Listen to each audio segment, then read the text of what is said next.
Hello hi അസ്സാം വലൈക്കും. എന്തൊക്കെയാണ് എല്ലാവരും വിശേഷം? അപ്പോൾ ഇതായിരുന്നു നല്ലൊരു മാങ്ങ കിട്ടിയിരിക്കണം കേട്ടോ. അപ്പോൾ ഇത് ഉപ്പും മുളകും പൊടി ഇട്ട് തിന്നണോ അച്ചാറുണ്ടാക്കി തിന്നണോ എന്നൊക്കെ ആലോചിച്ച് അവസാനം അച്ചാർ പോലെ ഉണ്ടാക്കാന്നുള്ളൊരു തീരുമാനത്തിൽ എത്തിക്കണം. അപ്പോൾ മാങ്ങ ഇതാ നല്ലതുപോലെ ഒന്ന് ഞാൻ കട്ട് ചെയ്തെടുക്കുന്നുണ്ട്.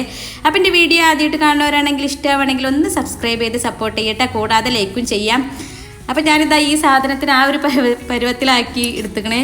അപ്പോൾ ഇതാ മാങ്ങ ഇങ്ങനെ തന്നെ അകത്താക്കിയാലോ എന്നൊക്കെ ഞാൻ വിചാരിച്ചു. പിന്നെ വേണ്ട, അച്ചാറുണ്ടാക്കാന്നൊക്കെ കരുതി ഒരു പാൻ അടുപ്പത്ത് വെച്ചിരിക്കുന്നത്. അതിനുശേഷം ഞാനിതാ മുളകും പൊടി ഇട്ട് കൊടുക്കണ്ടേ, പിന്നെ കുറച്ച് മഞ്ഞൾപ്പൊടിയും ഉപ്പൊക്കെ ചേർത്ത് കൊടുത്ത് ഒന്ന് ചൂടാക്കി എടുക്കുന്നുണ്ട് കേട്ടോ. അപ്പോൾ ചെറു തീയിലിട്ടിട്ടാണ് കേട്ടോ ഞാനിത് ചൂടാക്കി എടുക്കണത്. അപ്പോൾ കരിഞ്ഞു പോവാതെ നോക്കുക. അപ്പോൾ അതൊക്കെ ഏകദേശം ചൂടായി വന്നതിന് ശേഷം ഞാനിതാ ഇഞ്ചിയും വെളുത്തുള്ളിയും പേസ്റ്റ് ചേർത്ത് കൊടുക്കുന്നുണ്ട്. പിന്നെ അതിലേക്ക് കുറച്ച് വെള്ളം കൂടി ചേർത്ത് കൊടുത്ത് നല്ലതുപോലെ ഒന്ന് മിക്സാക്കി കൊടുക്കുന്നുണ്ട് കേട്ടോ. പിന്നെ മുളകും പൊടി കുറച്ച് എരിവ് കുറഞ്ഞതായതുകൊണ്ട് ഞാൻ കുറച്ച് കാന്താരിയും കൂടി ചേർത്ത് കൊടുക്കുന്നുണ്ട്. അതിന് ശേഷം ഉലുവയും കടുകും കൂടി വറുത്ത് പൊടിച്ച പൊടിയാണ് കേട്ടോ ചേർത്ത് കൊടുക്കുന്നത്. പിന്നെ കറിവേപ്പിലയും കൂടി ചേർത്ത് കൊടുത്ത് നല്ലതുപോലെ ഒന്ന് ഇളക്കി കൊടുത്തതിന് ശേഷം ഞാനിതാ 2 ടീസ്പൂൺ പഞ്ചസാരയും കൂടി ചേർത്ത് കൊടുക്കുന്നുണ്ട് കേട്ടോ. അപ്പോൾ അതൊക്കെ നല്ലതുപോലെ ഒന്ന് മിക്സ് ആയതിന് ശേഷം ഞാൻ പിന്നെ മാങ്ങയാണ് ചേർത്ത് കൊടുക്കുന്നത്.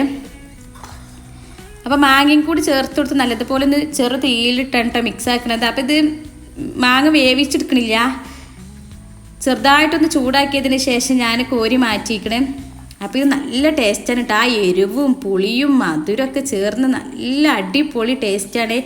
അപ്പോൾ ഇതുവരെ ഉണ്ടാക്കി നോക്കാത്തവരാണെങ്കിൽ ഉണ്ടാക്കി നോക്കുക. അപ്പോൾ ഇത്രയൊക്കെ ഉള്ളൂ കേട്ടോ ഇന്നത്തെ വീഡിയോ. അടുത്ത വീഡിയോയിൽ കാണാം. അതുവരേക്കും ബായ്.